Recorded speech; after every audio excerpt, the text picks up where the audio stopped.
자녀들에게 무엇인가를 물려주고 싶어 하는 모든 부모들은 마음이 있습니다. 하지만 때때로 그것은 좋은 마음에서 시작됩니다. 일이 아이들의 삶을 망칠 수 있습니다. 그런 일이 발생할 수 있다는 것을 아시나요? 72세의 정미자 할머니는 자녀들에게 재산을 물려주기 위해 평생을 저축해 왔습니다. 그녀는 그것을 해냈습니다. 하지만 결과는 그녀가 상상했던 것과는 달랐습니다. 완전히 다른 상황이었습니다. 아이들 간의 갈등이 시작되었습니다. 가족이 붕괴되었습니다. 이런 생각을 해본 적이 있나요? 그렇게 느끼신 적이 있나요? 나는 내 삶 동안 쌓아온 모든 것을 자녀들에게 물려줄 것입니다. 그것을 어떻게 전달할지, 무엇을 전달할지, 맞습니다. 하지만 정말 중요한 것은 하늘이 두 갈래로 나뉘어 있다는 것입니다. 나도 내 자녀에게 이것을 물려주지 말아야 사실 뭔가 있습니다. 만약 당신이 이것을 물려준다면 자녀들의 삶이 망가질 수 있고 당신의 가족은 행복하지 않을 수 있습니다. 오늘날 부모들은 자녀에게 물려줄 때 반드시 이것을 고려해야 주어서는 안 될 것들에 대해 이야기합시다. 함께 살펴보죠. 자세한 내용에 들어가기 전에 비디오 제작 과정에 대해 말씀드리겠습니다. 구독과 좋아요는 큰 도움이 됩니다. 가끔씩 그렇게 해주세요. 당신의 마음을 따뜻하게 할 더 많은 비디오를 빠르게 받아볼 수 있습니다. 지금 바로 시작합시다. 72세의 정미자 할머니의 이야기에 대해 더 읽어보시죠. 그녀는 평생 동안 정직하게 살아왔습니다. 그녀는 어릴 때부터 남편과 함께 살았으며 남편은 가게를 운영하고 두 아들이 있었습니다.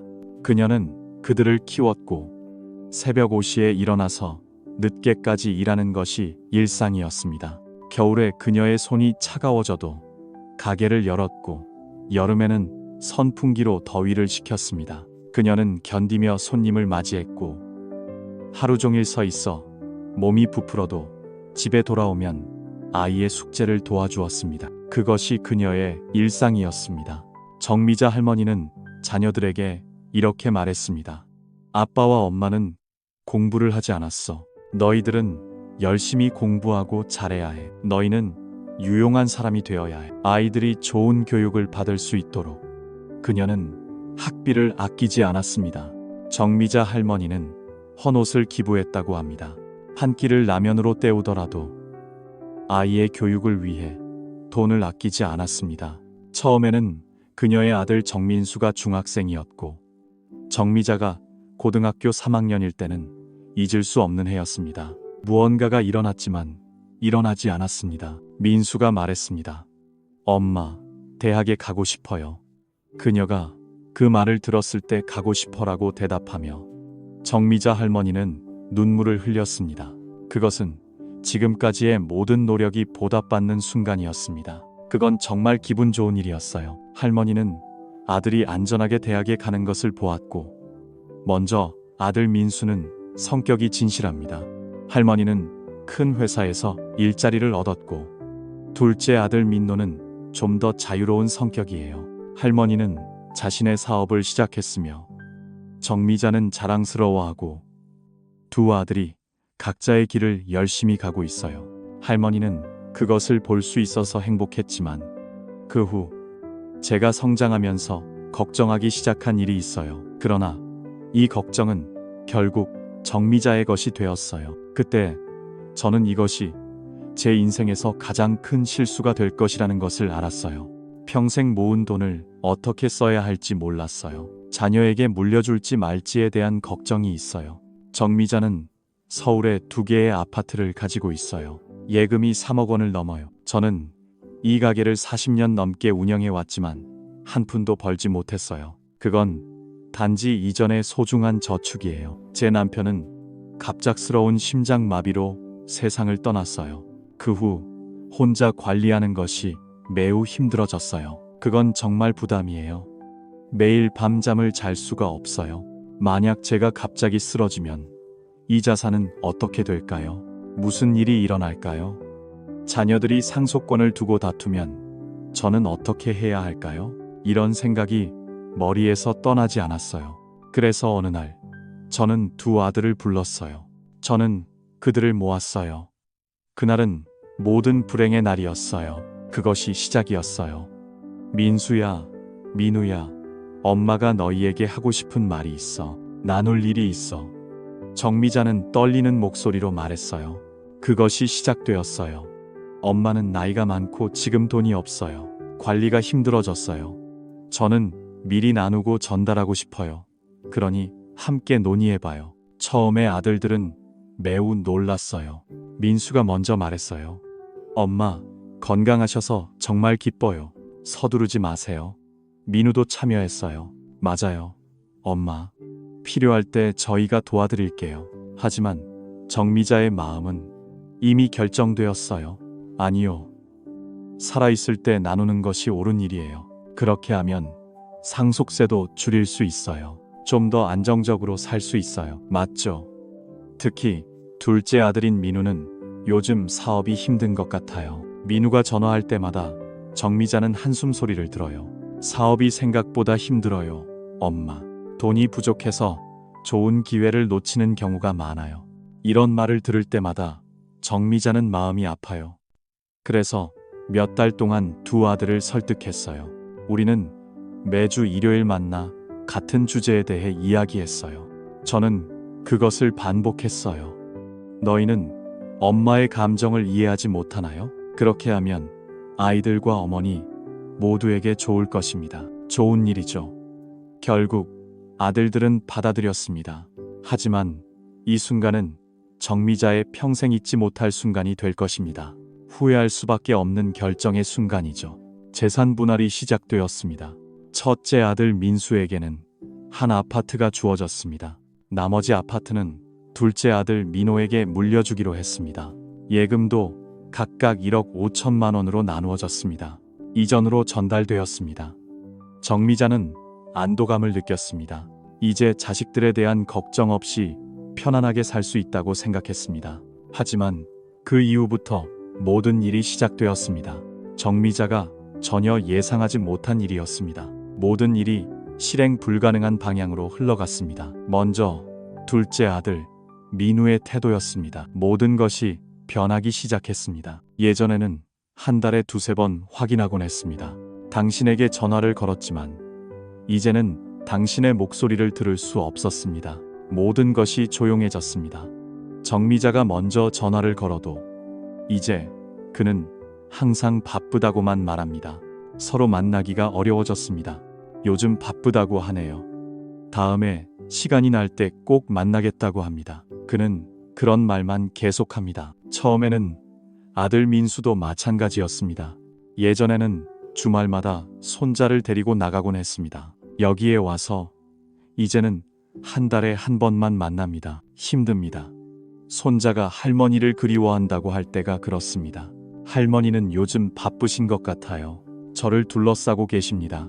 정미자는 참 이상합니다. 유산을 남기면 그들이 더 자주 찾아올 것입니다. 저는 그것이 너무 멀리 있는 것 같아요. 우리는 너무 멀리 떨어져 있는 것 같습니다. 하지만 정말 충격적인 것은 다른 것이었습니다. 그렇습니다. 6개월 후 민호가 갑자기 저를 찾았습니다. 엄마, 미안하지만 한 가지 말씀드려야 해요. 그렇습니다. 민호의 표정이 매우 진지했습니다. 저는 아파트를 팔기로 결정했습니다. 정미자는 자신의 귀를 의심했습니다. 그때 정미자는 기가 막혔습니다. 그런 일이 일어났습니다. 평생 쌓아온 소중한 자산이 사라졌습니다. 이렇게 쉽게 사라져버릴 줄은 믿을 수 없습니다. 그럴 리가 없어요. 민호, 그 집이 얼마나 소중한데요? 당신이 그럴 필요는 없어요. 아빠와 엄마는 40년 넘게 그 집을 지켜왔어요. 저는 밤늦게까지 일한 뒤 구매한 집입니다. 민호는 무관심한 태도를 보였습니다. 엄마가 저에게 주신 것이에요. 어떻게 쓰든 중요하지 않습니다. 그렇죠? 정미자는 할 말을 잃었습니다. 법적으로 민호가 맞습니다. 하지만 제 마음은 찢어졌습니다. 지금도 그렇습니다. 더 큰 문제는 이 일이 두 아들 사이에서 일어났다는 것입니다. 갈등이 발생했습니다. 먼저 민수가 동생에게 화를 냈습니다. 저는 그것을 비난했습니다. 어머니가 힘들게 지켜온 집인데 어떻게 그렇게 쉽게 팔 수 있습니까? 양심이라는 게 없나요? 민호도 반대했습니다. 형은 회사에서 일하니 생활이 꽤 안정적이에요. 저는 다른 사업 상황이 있습니다. 엄마가 나에게 그걸 줬어. 그럼 내가 어떻게 할 수 있을까? 네가 그걸 사용하든 말든 너와는 상관없는 일이야. 이 말들이 두 형제 사이에 오갔을 때 관계가 통제를 벗어났다. 정미자는 그 사이에 무엇을 해야 할까? 나는 무엇을 해야 할지 모르겠다. 하지만 모든 것이 거기서 끝나지 않았다. 더 심각한 문제는 정미자가 기다리고 있었다는 것이다. 이전 부동산을 떠난 후 정미자의 내 삶은 완전히 바뀌었다. 내가 상상했던 것과는 정반대의 일이었다. 그런 방향으로. 처음에는 이게 큰 문제가 아닌 것 같았다. 내가 받은 돈은 줄어들었지만 나는 살아갈 충분한 돈을 남겨두었기 때문이다. 그러나 3개월이 지나자 나는 불안함을 느끼기 시작했다. 그것이 서서히 스며들기 시작했다. 어느 날 밤 정미자가 가슴이 불편해져서 응급실에 갑자기 갔다. 다행히도 심각한 병은 아니었지만 진료비는 비쌌다. 나는 30만 원을 받았다. 예전과는 다르다. 그건 금액이지만 정말 이상하다. 무겁다. 만약 내가 갑자기 심각한 병에 걸린다면 나는 어떻게 해야 할까? 이런 생각이 내 머릿속에서 떠나지 않았다. 뿐만 아니라 더 심각한 것은 심리적인 변화였다. 예전에는 마트에 가서 쇼핑할 때 자유로움을 느꼈다. 맛있는 고기가 있으면 주저하지 않았다. 나는 그걸 사서 손주가 놀러 오면 과일이 많아야 했다. 나는 미리 준비해 두었다. 하지만 지금은 가격에 대해 걱정이 된다. 그것이 시작되었다. 내가 이것을 살 수 있을까? 너무 비싼 건 아닐까? 이런 생각들이 내 머릿속에서 계속 떠올랐다. 정미자는 자신의 변화를 이야기했다. 정말 이상하다. 분명히 나는 살아갈 충분한 돈을 남겨야 한다고 생각했지만 왜 이렇게 불안해하는지 이해가 되지 않는다. 아무것도 아니다. 하지만 한 달 후 정미자로부터 소식을 받았다. 큰 도전이 찾아왔다. 내 무릎이 갑자기 아프기 시작했다. 병원에 가서 인공관절 수술이 필요하다는 사실을 알게 되었다. 그들은 수술을 하겠다고 했다. 수술비만 해도 부대 비용 포함 500만 원이 들었다. 총 비용은 거의 1000만 원이었다. 나는 해낼 수 있었다. 그때 정미자는 문제가 되었다. 예전에는 그걸 큰 어려움 없이 해낼 수 있었는데 내가 겪어온 수술이었지만 지금은 모든 것이 달라졌다. 내가 돈을 쓰면 앞으로 내 생활비는 어떻게 될까? 나는 밤에 잠을 잘 수 없었다. 결국 나는 아들들의 도움을 요청해야 했다. 한 가지 아이디어가 내 머릿속에 떠올랐다. 하지만 그것도 쉽지 않았다. 모든 재산이 분배되었다. 다시 도움을 요청해야 하다니 정말 자존심이 상했다. 너무 아팠기 때문이다. 하지만 다른 방법이 없어서 민수에게 전화를 하겠다고 말했다. 민수야, 엄마는 무릎 수술을 받아야 해. 이 수술은 꽤 많은 돈이 들어. 민수의 반응은 내가 기대했던 것과는 달랐다. 엄마, 요즘 회사 일이 잘 안 돼. 그래서 그런 것 같아. 아이들 학비가 올랐고 대출 금리도 올랐다. 그래서 잠깐만 기다려줄 수 있을까? 정미자 할머니는 부끄러움을 느꼈다. 예전 같으면 민수는 그렇게 말하지 않았을 것이다. 아무것도 없다. 월요일. 나도 민노와 연락을 했다. 민노야, 엄마가 수술을 받아야 해. 민노의 대답은 더욱 충격적이었다. 엄마, 나는 아파트를 팔아서 번 돈을 모두 사업에 썼어. 그래서 지금 현금이 없어. 게다가 사업도 잘 안 되고 있어서 빚이 생겼어. 정말 미안해. 정미자 할머니가 전화를 끊고 나서 할머니는 오랫동안 이야기했다. 나는 거기서 멍하니 앉아 있었다. 자산을 미리 자녀에게 나누어 주는 것은 정말로 주는 것이 독이 되는 상황이다. 하지만 그건 끝이 아니었어. 며칠 후 내가 들은 소식은 더 놀라운 것이었어. 민노가 사업 실패로 파산 직전이야. 상황이 이렇단 말이지. 정미자가 상속받은 아파트 돈이 모두 날아가고 대신 2억 원이 남았대. 그는 심지어 빚도 지고 있다고 했어. 민노는 정미자에게 가서 무릎을 꿇었어. 나는 무릎을 꿇었어. 엄마, 정말 미안해. 내가 엄마가 평생 모은 돈을 이렇게 써버렸어. 내가 다 날려버렸어. 우리 가족이 이런 상황에 처하게 된 것은 내 탓이야. 정미자는 민호를 보며 마음이 아팠어. 마치 찢겨지는 듯한 기분이었어. 나는 화가 나면서도 동시에 정말 안타까웠어. 민노도 나름대로 열심히 했지만 결과는 기대와 달랐어. 이런 일이 생겼어. 하지만 더 큰 문제는 민수의 첫 번째 일이야. 그것은 반응이었어. 민수는 동생이 실패했다는 소식을 들었어. 나는 완전히 등을 돌렸어. 나는 민노와 더 이상 연락하지 않을 거야. 그렇게 할 수 없어. 엄마, 너도 민노 일에 간섭하지 마. 나도 상처받고 싶지 않아. 가족은 완전히 분열되었어. 그건 한순간이었어. 그때 정미자는 깨달았어. 그녀는 큰 실수를 저질렀어. 맞아. 왜 재산을 미리 나누는 것이 중요한 걸까? 나는 내 뼛속 깊이 위험을 느꼈어. 먼저 자녀에게 돈의 가치를 가르쳐줘. 그것은 잃는 것이야. 민노가 그렇게 했어. 마치 평생 모은 귀중한 아파트를 쉽게 팔아버리는 것처럼. 그것을 위험한 투자로 생각해봐. 나는 모든 힘을 쏟았어. 당신이 직접 일해서 번 돈이야. 아니, 나는 그것의 무게를 몰라. 두 번째, 부모에 대한 책임의식. 사람들이 그것이 줄어들었다고 말해. 예전에는 부모에게 효도해야 한다고 했어. 나는 마음속으로 동생을 자주 걱정했지만 이제는 내가 받아야 할 모든 것을 받았기 때문에. 나는 방금 한 아이디어가 떠올랐어. 세 번째, 형제 간의 관계가 긴장될 수 있어. 사람들이 그게 존재한다고 해. 자산을 나누는 과정에서 차이가 생길 거야. 상황과 결과가 나타날 때 갈등이 생겨. 나는 두려워. 네 번째, 부모 자신도 재정적으로 어려움을 겪고 있어. 사람들이 모든 것이 점점 더 어려워진다고 말해. 나이가 들면 예기치 않은 의료비를 마주할 수 있어. 생활비를 지불해야 할 때 대처할 수 있는 능력이 줄어들었어. 정미자가 이 사실을 깨달은 후 후회가 밀려왔어. 왜 그때 그렇게 서둘러 결정을 내렸을까?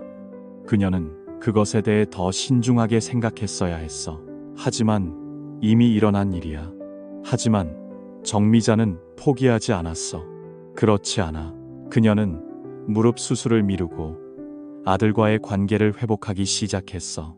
먼저 민수를 만나러 갔어. 민수야, 엄마가 잘못했어.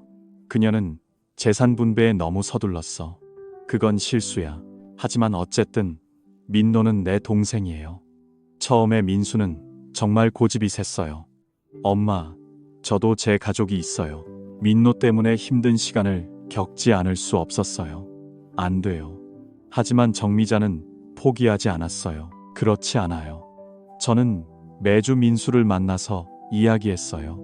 그런 이야기를 나눴어요. 한 달이 지나고 두 달이 지나고 결국 민수의 마음이 조금씩 열리기 시작했어요. 시작되었어요. 알겠어요. 엄마, 민노와 이야기하려고 노력할게요. 하지만 재정 지원이 정말 힘들어요. 아니, 내 잘못이 아니야. 이 일은 엄마가 성급한 결정을 내린 결과야. 그건 일이지. 하지만 지금 우리는 다시 일어나야 해. 민호가 눈물을 흘리고 있어. 엄마, 정말 미안해. 우리 가족이 이런 상황에 처한 것은 나 때문이야. 나는 어떻게 해야 할까? 정미자가 민호의 손을 잡았다. 괜찮아. 다시 시작하자. 이렇게 해서 정미자는 가족 관계를 회복했다. 나는 최선을 다했어. 그건 쉬운 과정이 아니었지만 나는 포기할 수 없었어. 아무것도 아니야. 가족보다 소중한 것은 없어. 나는 그걸 깊이 느껴. 정미자의 이야기를 듣고 너도 그런 생각이 많을 것 같아. 하지만 만약 너가 정미자와 같은 실수를 한다면 사실 너가 생각하는 것보다 더 많은 부모들이 있어. 알고 있었어? 사실 지난 5년 동안 부모들은 30%의 경우 자산을 미리 증여하는 것과 관련이 있었다고 해. 이 숫자가 증가했다고 해. 하지만 그들 중 70% 이상이 나중에 그에 대해 후회했다고 해. 왜 그럴까? 부모는 결코 이것을 자식에게 물려주어서는 안 된다. 그들은 함께 나눌 수 있는 것들을 물려줘야 해. 왜냐하면 오늘날 위험한 것들은 무엇일까? 구체적으로 이야기해 줄게. 당신이 절대 놓쳐서는 안 되는 첫 번째는 노력 없이 얻은 성공의 경험이다. 68세 김경수 씨의 이야기를 들어보자. 내가 이야기해 줄게. 김영수 씨는 작은 건설 회사를 운영하고 있다. 1분이면 된다. 나는 이 분야에서 30년 넘게 일해왔고 지금은 이 회사에서 일하고 있다. 그는 자립적인 남자이며 스스로를 부양해왔다. 김영수 씨는 외아들이 하나 있다. 김태연도 그곳에 있었다. 태연은 어릴 때부터 아버지의 회사에서 일해왔다. 그는 일을 할 생각이 없다고 말했다. 아빠, 나는 다른 일을 하고 싶어. 김영수 씨의 아들의 바람을 나는 존중한다. 하지만 태연은 30세가 되었음에도 불구하고 개성이 뚜렷하다. 나는 그가 일자리를 구하지 못할까 걱정했다. 시작되었다. 그러던 어느 날 태연이 제안했다. 태연아, 네 아빠가 카페를 열려고 해. 내가 너에게 맡길게.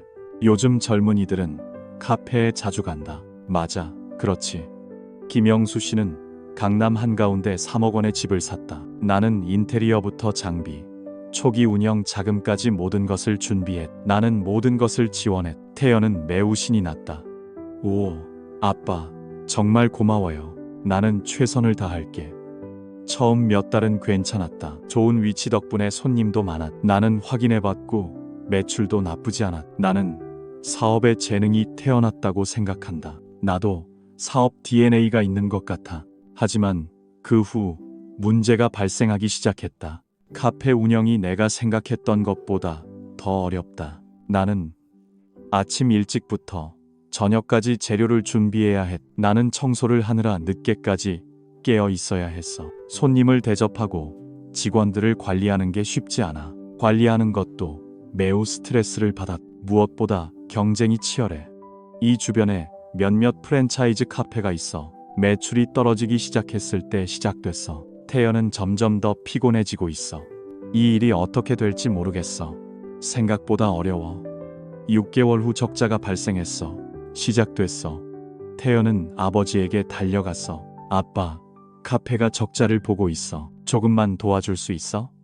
김영수 씨는 2천만 원을 지원해 주셨어. 나는 그 돈을 친구에게 줬어. 하지만 상황은 여전히 개선되지 않아.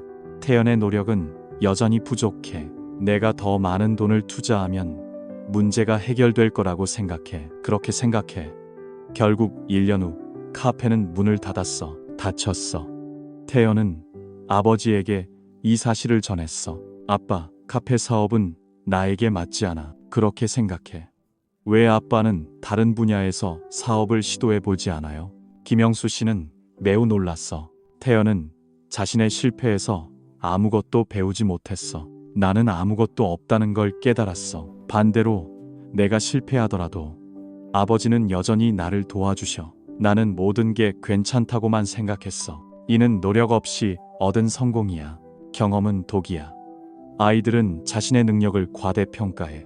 나는 창의적이고 실패할 때 책임감을 느껴. 그건 너에게 그렇게 하도록 허락하지 않아. 너가 절대 잊지 말아야 할 두 번째는 부모님의 모든 걱정과 문제야. 65세 박지영 씨의 경우야. 내가 보여줄게. 박지영 씨는 딸을 키우고 있어. 그건 호르몬 때문이야. 남편을 일찍 잃은 후 그녀는 혼자서 딸을 키웠어. 그녀는 딸을 잘 교육했어. 그녀의 딸 서연이는 박지영 씨에게 모든 것이야. 서연이가 어렸을 때부터 박지영 씨는 자신의 걱정을 딸과 나눴어. 서연아, 요즘 엄마가 너를 위해 집세를 내고 있어. 힘들어. 집세 계약이 끝나면 우리는 어디로 이사할까? 우리가 갈까요? 서연이는 초등학교 때부터 그렇게 말해왔어. 너는 이 이야기를 들었어. 박지영 씨는 딸의 친구처럼 행동해. 나는 그렇게 되고 싶어. 우리는 모든 것을 서로 나눠. 서연이도 엄마를 위해 매우 걱정하고 있어. 엄마 걱정하지 마. 네가 아직 어릴 때도 나는 많은 돈을 벌어서 엄마를 도와줄게. 박지영 씨는 딸에게 이렇게 말했어. 나는 자랑스럽지만 동시에 아쉬운 마음도 들어. 하지만 그녀는 여전히 자신의 어려움과 싸우고 있어. 나는 딸에게 이야기해. 엄마는 다른 누구에게도 말할 수 없어. 나는 모든 것을 너에게 이야기할 수 있어서 기뻐. 고마워.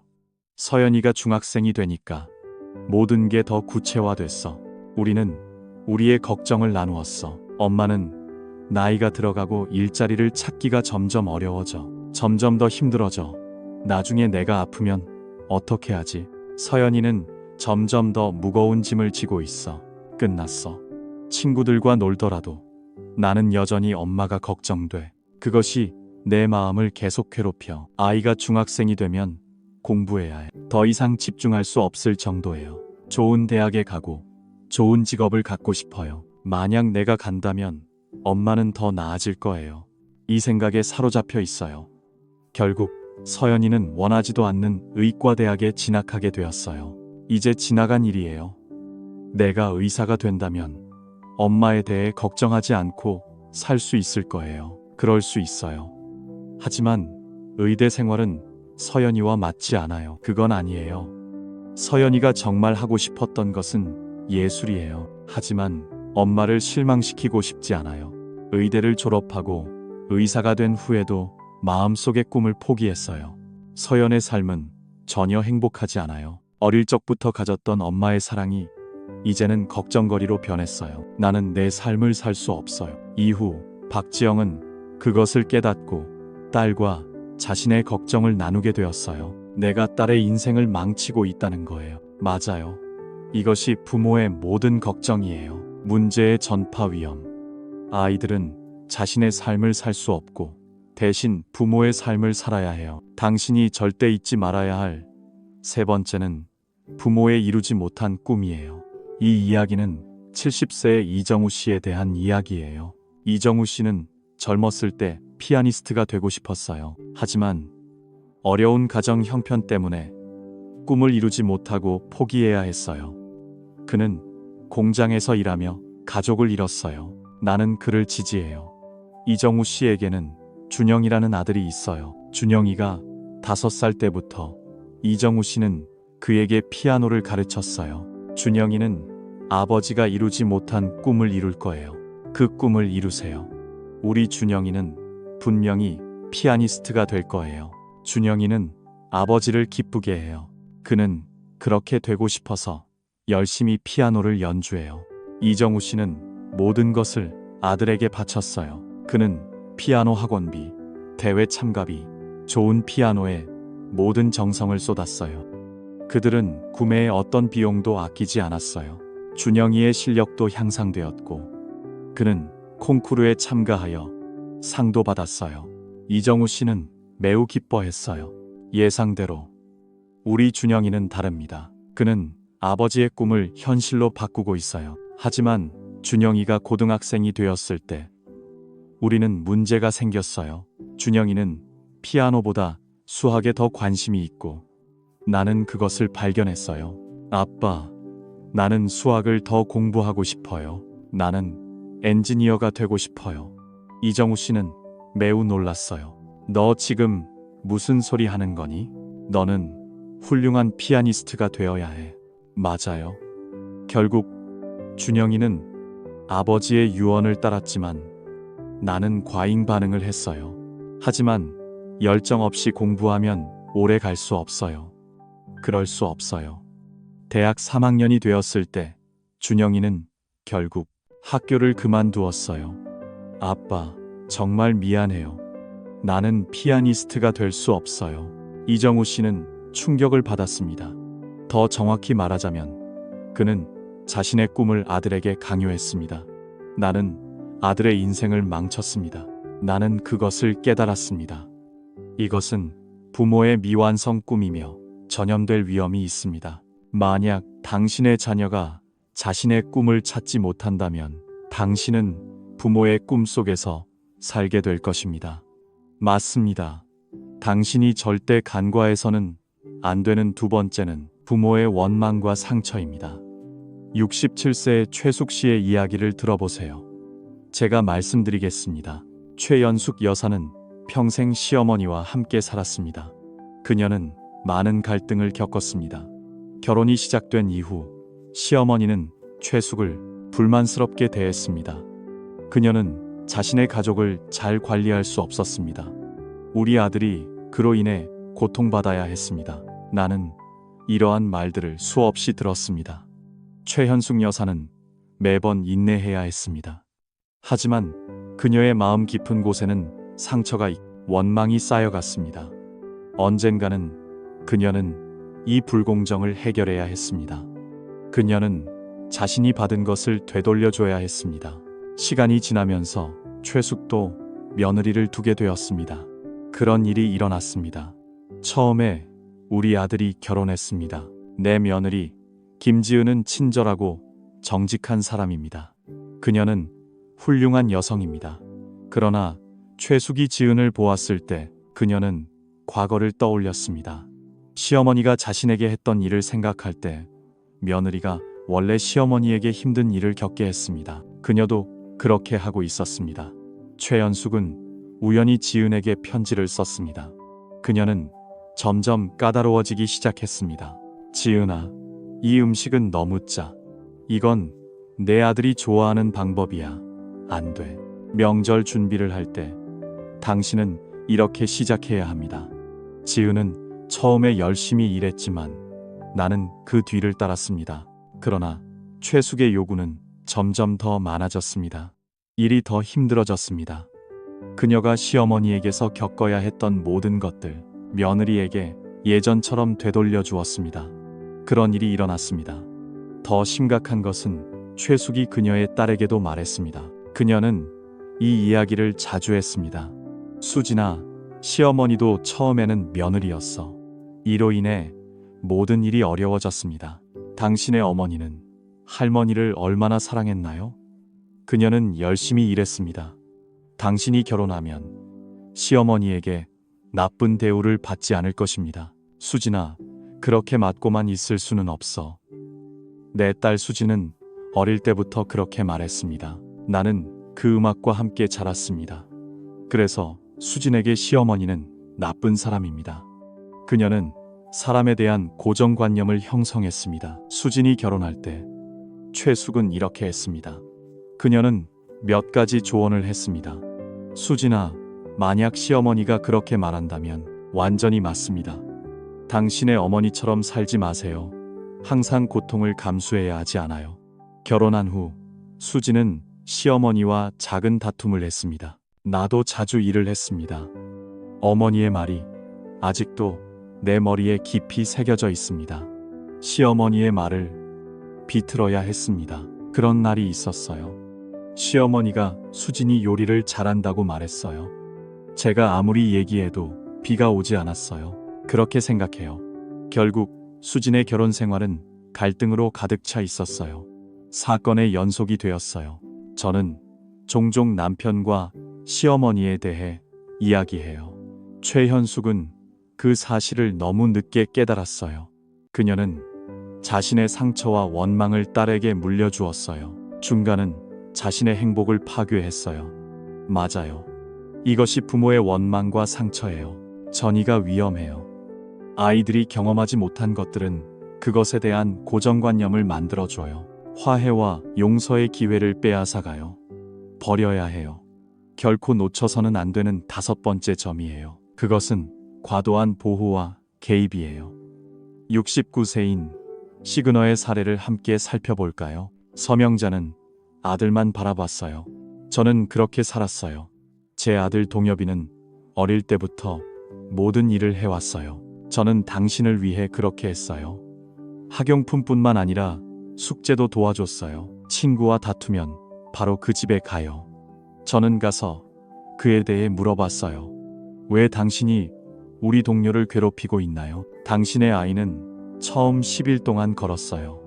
동엽이가 중학생이 된 후에도 여전히 그랬어요. 내부 기록 관리를 위해 서명자는 학교에 가서 선생님들과 이야기했어요. 제 동료는 수학이 약했어요. 좀 더 쉽게 숙제를 할 수 있을까요? 효과가 있을까요? 대학에 지원할 때 지원 과정부터 면접이 시작될 거예요. 서명자는 준비 단계까지 모든 일을 처리했어요. 저는 그것을 포장했어요. 동욱이는 엄마가 시키는 대로만 했어요. 그게 다예요. 대학에 들어간 후에도 서명자는 여전히 보호를 계속했어요. 기숙사 생활이 힘들다고 하면 저는 그에게 원룸을 찾아줬어요. 그는 저에게 많은 생활비도 보냈어요. 저는 아르바이트를 하지 않았어요. 그것이 제 공부에 영향을 미치기 때문이에요. 저는 그가 그렇게 하는 것을 허락하지 않았어요. 친구와 갈등이 생기면 전도사는 스스로 문제를 해결하려고 노력하고 있어요. 저는 그렇게 했어요. 우리 동료가 잘못한 게 무엇인지 알려주세요. 보세요. 당신이 친구라면 아무것도 불가능하지 않다는 것을 이해해야 해요. 결국 동엽이는 25시간의 자리에 있었어요. 혼자서는 아무것도 할 수 없어요. 끝났어요. 제가 면접을 보러 가면 엄마는 자주 물어봐요. 무슨 말을 하는 거니? 저는 해냈어요. 지역 관리자들은 무엇을 생각할까요? 제가 물어보면 저는 대답할 수 없었습니다. 제 인생 동안 저는 자신보다 어머니에게 더 관심을 가졌습니다. 저는 제 생각대로 살아왔습니다. 사랑도 마찬가지입니다. 서명이 있는 사람이 여자친구가 있어도 마음에 들지 않으면 헤어지세요. 어머니가 싫어하는 사람과는 사귀지 마세요. 저는 그럴 수 없었습니다. 결국 동혁은 30대가 넘어서도 결혼을 했습니다. 저는 그걸 할 수 없었습니다. 그때서야 서명이 깨달았습니다. 그의 과도한 보호는 아들을 망쳤습니다. 제가 말하고 있는 것입니다.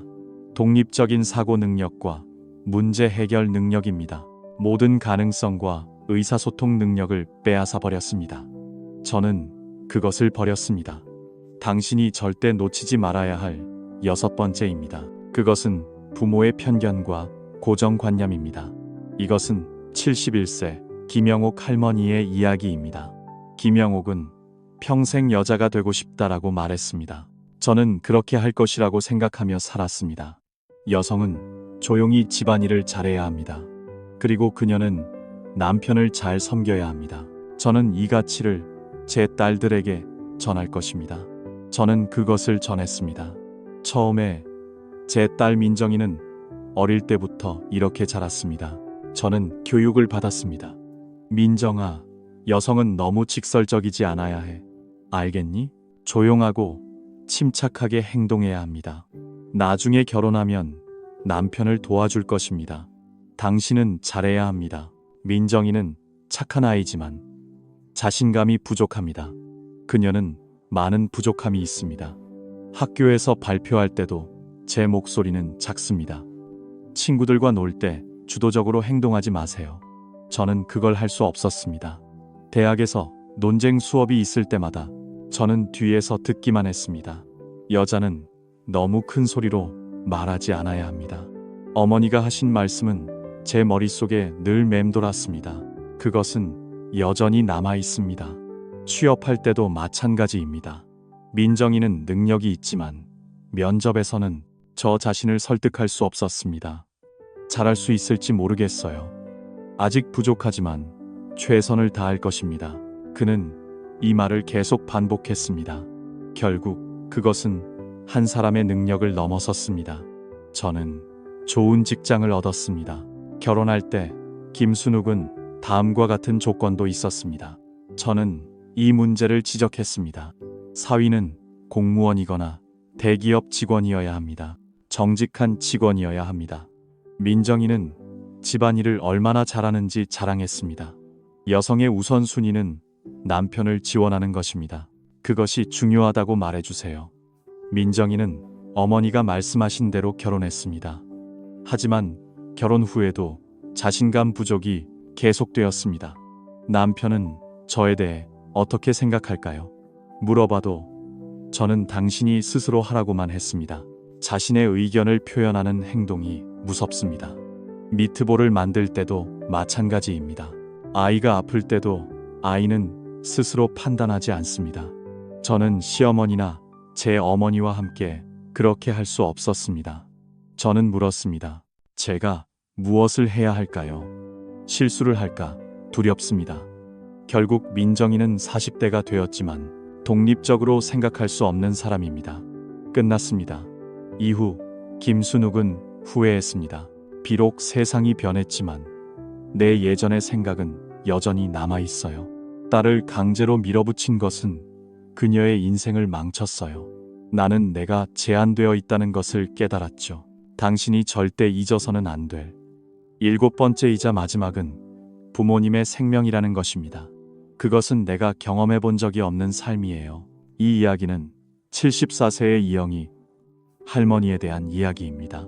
이영희는 평생 자기 자신을 위해 살아왔어요. 적이 없었죠. 결혼 생활에서 남편과 아이들을 위해 살았어요. 나는 남편의 가족을 위해 살았죠. 당신은 정말 무엇을 하고 싶으세요? 나는 스스로 살았는지도 모르겠어요. 그래서 나는 자주 이렇게 말하곤 해요. 나는 해냈어. 엄마는 자식들을 위해 모든 것을 해요. 나는 포기했어요. 엄마, 당신의 삶은 당신에게 전부예요. 당신의 성공은 어머니로서 당신의 유일한 바람이에요. 여전히 희망이 있어요. 아이들은 이러한 말을 듣습니다. 나는 성장했어요. 그 결과 아이들은 자신의 삶을 가지게 되었죠. 나는 그것 없이 살 수 없어요. 항상 엄마를 위해 그렇게 해야 한다는 생각에 갇혀 있었어요. 그것은 여전히 존재해요. 내 어머니는 내가 하고 싶은 것보다 더 많은 것을 하셨어요. 나는 나를 행복하게 만드는 것에 우선순위를 두었어요. 이것이 부모가 그들의 삶을 사는 방식이에요. 만약 당신이 그것을 자식에게 전해주면, 하늘이 좋지 않으면 아이들도, 당신은 자신의 삶을 살 수 없어요. 불행은 세대를 넘어 반복됩니다. 여러분, 나는 지금까지 이것을 자식들에게 전해준 적이 없어요. 당신이 주지 말아야 할 7가지가 있어요. 나는 이미 당신에게 말했어요. 아마 당신도 자식에게 이런 것들을 할 수 있을까요? 당신은 그것을 전달하지 않나요? 아직 늦지 않았어요. 지금부터라도 바꿀 수 있어요. 당신은 지금까지 이것을 자식들에게 전해주지 말아야 해요. 내가 당신에게 말한 7가지에 대해요. 어떤 분들은 나도 그래 라고 생각할 수도 있어요. 나는 내가 실수를 했다고 생각해요. 그런 사람들이 있을 거예요. 괜찮아요. 완벽한 부모는 없어요. 중요한 것은 인식하고 변화하는 것입니다. 그것이 마음이에요. 그럼 이제 우리는 구체적으로 무엇을 해야 할까요? 나는 당신에게 방법을 보여줄게요. 실제로 첫째 아이에게 무엇을 물려줘야 할까요? 우리는 사물을 구분할 필요가 있어요. 정미자 할머니는 방금 무릎 수술을 마쳤어요. 나는 회복 중이에요. 다행히도 내 아들들이 생각을 바꿨어요. 우리는 수술비를 함께 부담했어요. 하지만 정미자는 예전과 달라요. 우리는 자식들을 그렇게 대하고 있어요. 이제는 돈이나 재산보다 더 중요한 것들이 있어요. 나는 그것을 전하고 싶어요. 정미자 할머니는 요즘 자식들에게 그렇게 말하고 있어요. 그것은 인생의 지혜를 가져다 줘요. 민수야, 민우야, 엄마가 너에게 말했어. 내가 정말로 나누고 싶은 또 한 가지가 있어. 돈은 잃어버릴 수 있지만 지혜는 평생 남아있어. 그것은 너의 것이야. 정미자 할머니는 살아있을 때 한 가지를 깨달았어요. 우리는 가치 있는 교훈을 나누기 시작했어요. 실패해도 괜찮아요. 중요한 것은 다시 일어나는 것이에요. 형제는 세상에서 가장 소중한 것이에요. 그들은 인간이에요. 가족의 정은 돈보다 더 중요해요. 이러한 말을 들으며 내 아들 둘이요. 내 마음도 조금씩 변하기 시작했어. 구체적으로 민노가 엄마에게 이렇게 말했어. 난 이미 너에게 말했어. 엄마, 이제 나는 진짜 중요한 게 무엇인지 알아. 그렇게 생각해. 나 정말 바보 같았어. 정미자 할머니는 이제 자산 대신 이걸 가지고 있어. 나는 모든 것을 물려주고 싶어. 감사하는 마음과 가족을 소중히 여기는 마음, 어려움을 극복할 수 있는 마음과 지혜, 그리고 다른 사람을 걱정하는 따뜻함. 이런 것들은 돈으로 살 수 없어. 이것은 결코 빼앗길 수 없는 진정한 유산이야. 둘째 아이들은 스스로 그걸 경험할 거야. 우리는 기회를 만들어야 해. 아들 김영수의 카페가 망했어. 그 후 우리는 다른 방법으로 도와줬어. 그것이 시작되었어. 그에게 돈을 주는 대신 나는 그에게 조언을 해줬어. 태연아, 아빠도 처음에는 여러 번 실패했어. 나는 해냈어. 하지만 그 실패들은 나중에 큰 자산이 되었어. 너도 이 실패에서 뭔가를 배웠을 거야. 이루어질 거야. 처음에 태연은 이해하지 못했어. 아빠, 나는 돈이 필요해. 나에게 조언을 해줘. 하지만 김영수는 흔들리지 않았어. 그렇지 않아. 태연아, 이번에는 내가 스스로 할 거야. 작게 시작하고 천천히 성장해. 아빠는 그저 너에게 조언을 해주는 거야. 태연은 스스로 해결책을 찾아야 했어. 나는 그것을 찾아야 해. 모든 것은 작은 온라인 쇼핑몰에서 시작되었어. 처음에는 하루 매출이 5만 원도 안 됐어. 점차 증가했어. 하지만 포기하지 말고 계속해. 나는 고객 불만을 직접 처리하고 제품을 개선하려고 노력했어. 나는 스스로를 개선하고 마케팅하는 법을 배웠어. 6개월 후에 매출이 점차 증가하기 시작되었어. 1년 후에 월 매출이 300만 원에 달했어. 나는 그것을 올렸어. 태연이 아빠에게 와서 말했어. 아빠, 이제 내가 이해했어. 스스로 하는 것이 돈만 주는 것보다 나아. 그것은 아빠가 나에게 기회를 준 훌륭한 선물이었어. 나는 진정한 사업이 무엇인지 배울 수 있었어. 김영수는 매우 자랑스러워했어. 그의 아들이 정말로 성장했어. 나는 그것을 느껴. 세 번째, 부모님도 자신만의 삶을 소중히 여겨야 해. 그걸 고려해야 해. 박지영은 딸 서연에게 인사를 전했어. 나는 사과했어. 서연아, 미안해. 너가 엄마를 너무 걱정하게 했어. 그건 엄마가 할게. 서연은 엄마의 사과에 눈물을 흘렸어. 내가 그걸 엎질렀어. 엄마, 괜찮아. 나도 엄마를 도와주고 싶어. 박지영은 딸에게 그렇게 말했어. 이봐, 서연아. 지금 너의 삶을 살아. 엄마, 내가 엄마의 모든 걱정을 해결할게. 하고 싶은 일을 해. 서연은 주저했어. 하지만 엄마는 박지영은 미소를 지으며 대답했어. 이제 엄마도 자기 삶을 찾을 수 있어. 나는 평생 너만 생각했지만 이제 엄마도 하고 싶은 일을 하고 싶어? 박지영은 이제 60대 후반이야. 나는 새로운 도전을 시작했어. 나는 오랫동안 빵을 만들고 싶었고 이제 배우기 시작했어. 처음에는 서툴렀지만 점차 잘하게 되었습니다. 발전이 있었어요. 6개월 후 한 작은 빵집에서 저는 파트타임으로 일하기 시작했습니다. 박지영은 일을 하며 이런 생각을 했습니다. 들었어요. 아, 이렇게 즐겁게 일할 수 있구나. 자, 여기 있네요. 왜 이걸 하지 않았지? 서연은 엄마의 변화를 보았습니다. 엄마가 더 자신감이 생겼어요. 엄마는 새로운 시작을 하고 있고 저도 그래요. 난 할 수 있어. 서연은 의사 직업을 그만두고 예술로 돌아왔습니다. 시작이었어요. 처음에는 주변의 일들을 멈추고 새로운 일을 했습니다. 많은 사람들이 물어봤어요. 이걸 해도 될까요? 하지만 서연은 포기하지 않았습니다. 지금 저는 작은 예술 학원을 운영하고 있고 행복하게 살고 있습니다. 박지영과 서연, 엄마와 딸이 저는 제 삶을 찾았습니다. 맞아요. 두 번째로, 아이들과의 관계는 거리를 유지해야 합니다. 서명자는 아들 동엽에게 말했습니다. 이봐, 동엽아, 엄마가 너무 간섭했지. 당신이 개입했어요. 이제는 제가 스스로 결정을 내리고 책임을 져야 해요. 동엽은 처음에는 혼란스러워 보였습니다. 엄마, 혼자서는 못해요. 뭐 해야 할지 모르겠어요. 서명자는 매우 마음이 아팠지만 그걸 견뎌냈어요. 괜찮아요. 천천히 배우면 돼요. 엄마는 정말 필요할 때만 도와줄게요. 처음에 동엽은 많은 실수를 했습니다. 잘 해냈어요. 면접에서 실패했지만 저도 인간이니까요. 저도 관계에서 갈등을 겪었어요. 하지만 점차 그런 경험을 통해 성장했습니다. 1년 후 동엽은 스스로 일을 찾았습니다. 그것은 성공이었어요. 서명자를 만나 이걸 말하러 가세요. 엄마, 정말 고마워요. 저를 믿고 기다려줘서 고마워요. 지금 저는 진정한 성인처럼 느껴집니다. 5번째 아이에 대한 무조건적인 사랑이 같아요. 사랑을 표현해야 해요. 최연숙은 며느리 지은에게 안부를 전했습니다.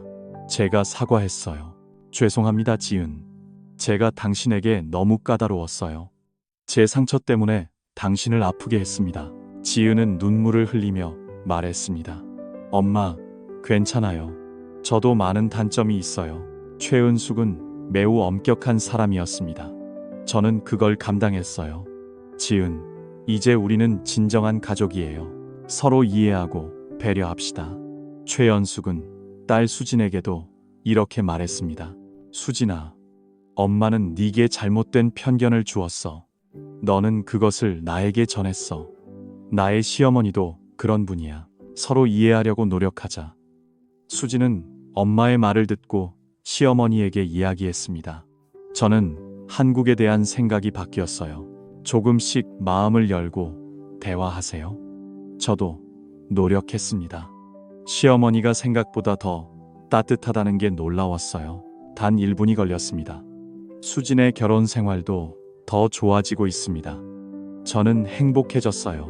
여러분, 이것이 진정으로 중요한 것입니다. 우리가 자녀에게 물려줘야 할 진정한 유산은 돈이나 재산이 아닙니다. 사랑하는 방법, 용서하는 방법, 감사하는 습관, 어려움을 극복하는 방법, 지혜와 타인에 대한 관심, 그것이 따뜻함입니다. 이런 것들은 시간에 따라 변하지 않습니다.